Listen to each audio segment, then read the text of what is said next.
what you usually Smash have. them. But we're gonna see in a second in the land of song for team number 1 with Team Coachtezet and Team Inisikiboo.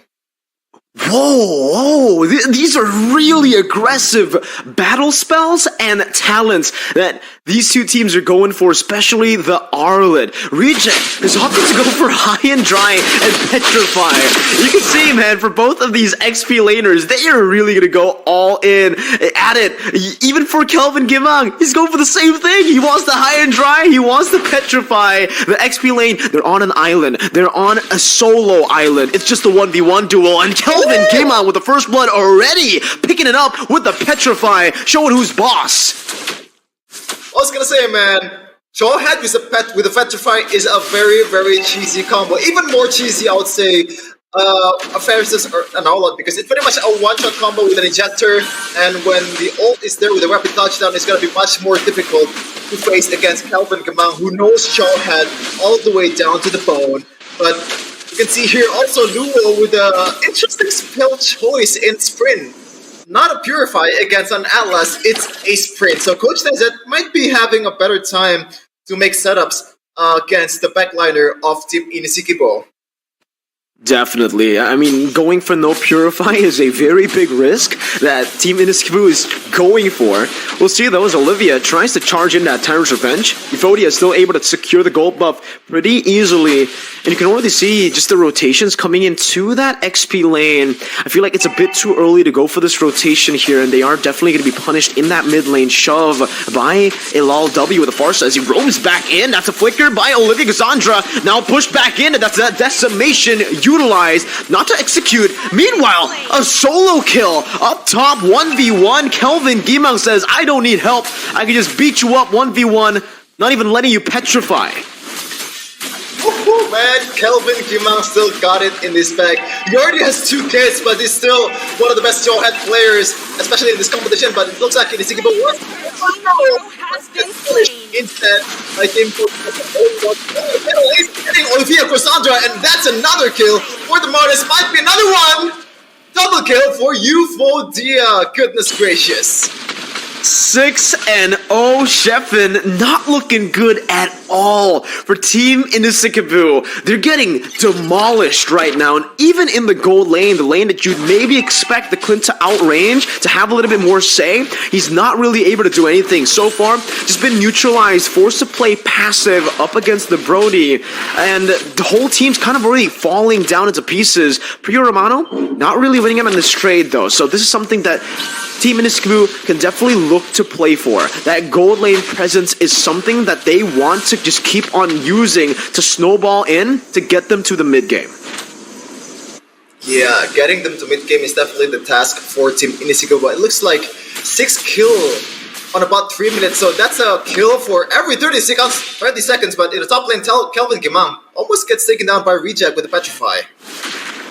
Almost, right? But here as well, you want to just go ahead and follow us on TikTok, ladies and gentlemen. Catch all of the crazy highlights that's even happening here. Ilal W with a good read, just utilizing that passive to take down Inisikiboo. The man who has his name in the team's name is not doing too good, 0-2-0. And look at what Tezzet's doing, playing for Priyo Romano in that gold lane, now already with a perfect match, looking for that Fatal Links. But with a good disengage, just baits out Olivia Gazandra's Tyrant's Revenge.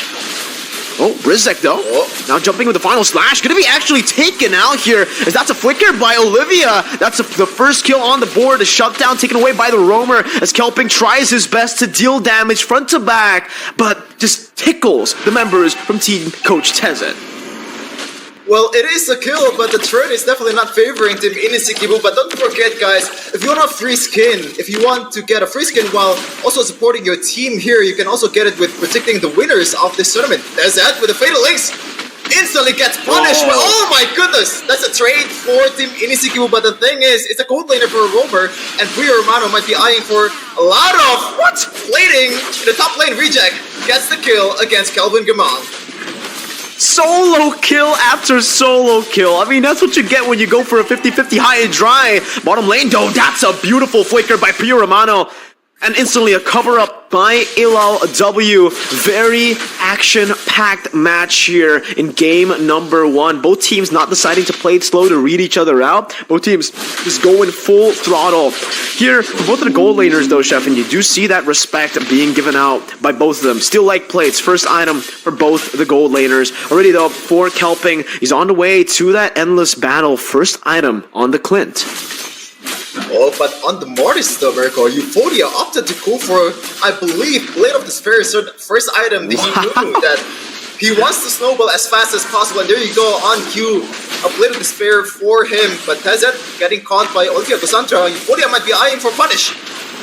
Yeah, the Fatal Links brings them in for the Feathered Airstrike and even the Decimation.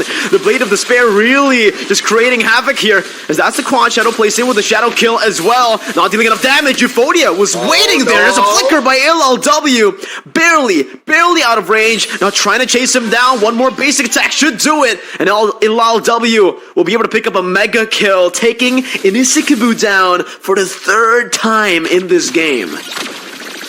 Yeah, it's so far a perfect game for ILLW, 406 KDA, and looking to get another kill in the bottom here with Euphoria going in with a Mortal Coil and gets punished right away. Another kill for ILLW, doesn't get punished in the oh my goodness, Olivia Cassandra with a flicker, but doesn't get anything there, gets punished instead by Euphoria with a Decimation.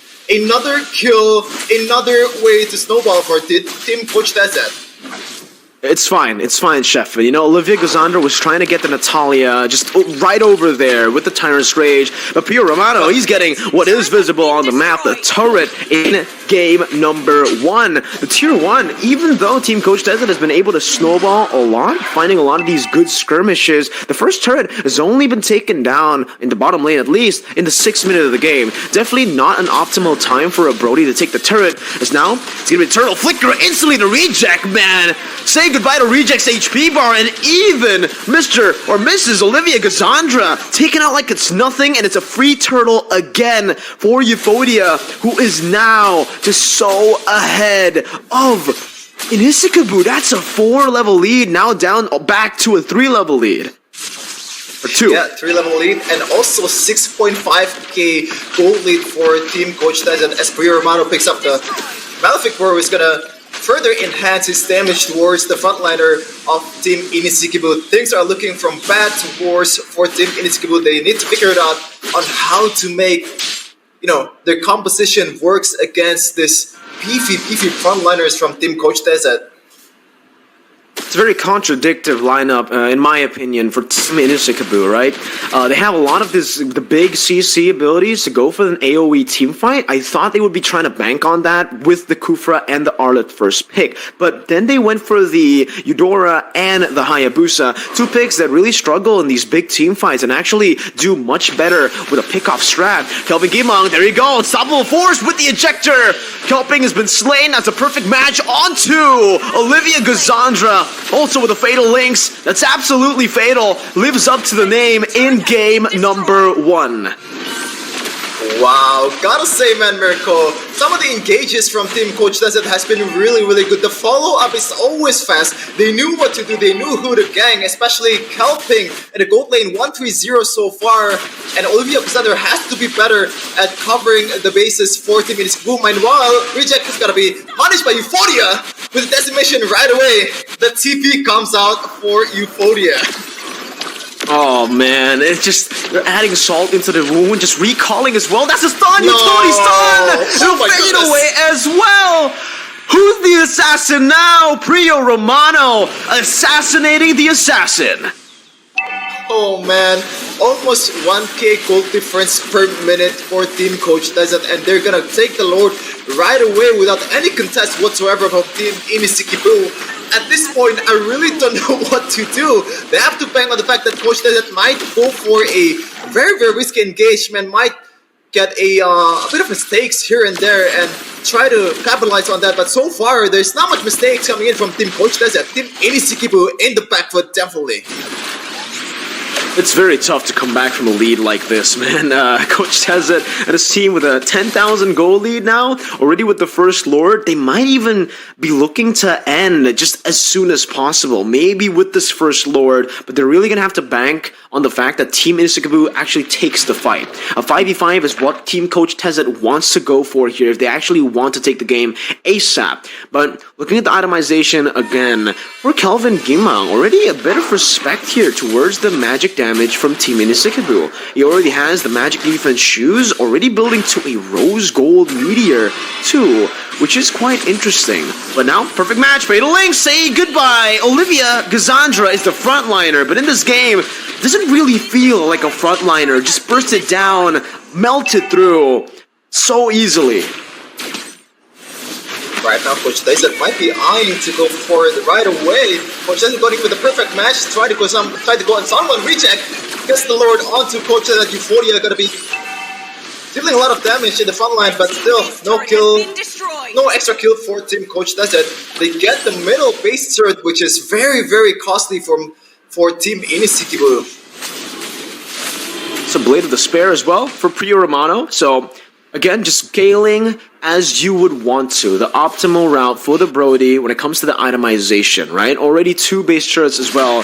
Team Inisikiboo, because they were just so behind, they had to put all their resources into defending that mid lane turret. Give it away, a lot of space for the minions to be the ones who actually pulls off the siege for Team Coachtezet. And at this point, Team Coachtezet can really just take it as slow as they want. They can just freeze the waves, they can just wait and farm, invade, and take everything in Team Inisikiboo's jungle without a threat at all that Team Inisikiboo can go for. Like, literally, there is nothing they can do even in their own jungle. They're gonna have to look for some cheesy, Beloy-esque picks here with the bushes, but even then, I don't think the damage is gonna be enough. Quad Shadow opens up the bush, spots out Tezet, but I don't think he does enough damage to take anyone down. I don't even think Priyo Romano or Ilal W can get assassinated. I think you have the wrong mindset here, Mirko. They are content creators looking for content. They don't want to play like slowly. They are ballers here, and Inisikiboo might be getting punished, but still has the Quad Shadow in hand. And going back, Coachtezet has to waste the Fatal Links here before the Lord fight. But at this point, I don't think it matters whatsoever. They don't need it, right? They really don't in this team fight as well for the Lord take as well. It's just no contest 100% of the way. It's going to be free for Team Coachtezet unless Inisikiboo actually gets a good steal in. But that miracle play will not happen in game number 1 as of the 12th minute of the game. That's an enhanced Lord into the pockets of Team Coachtezet. And if they actually manage the waves properly with that macro prowess that Tezet has, it should be game.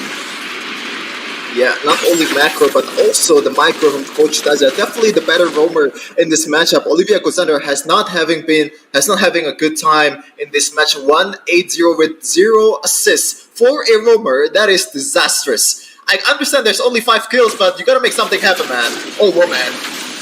There you go, perfect match. Fatal Links onto 2 with a further airstrike to follow it through as well. 2 flickers burnt out to escape. Reject trying to buy time, but will be taken out here by Priyo Romano with a torn apart memory as well. The base is wide open for the taking, and it's game number 1, taken smoothly in a dominant fashion by the team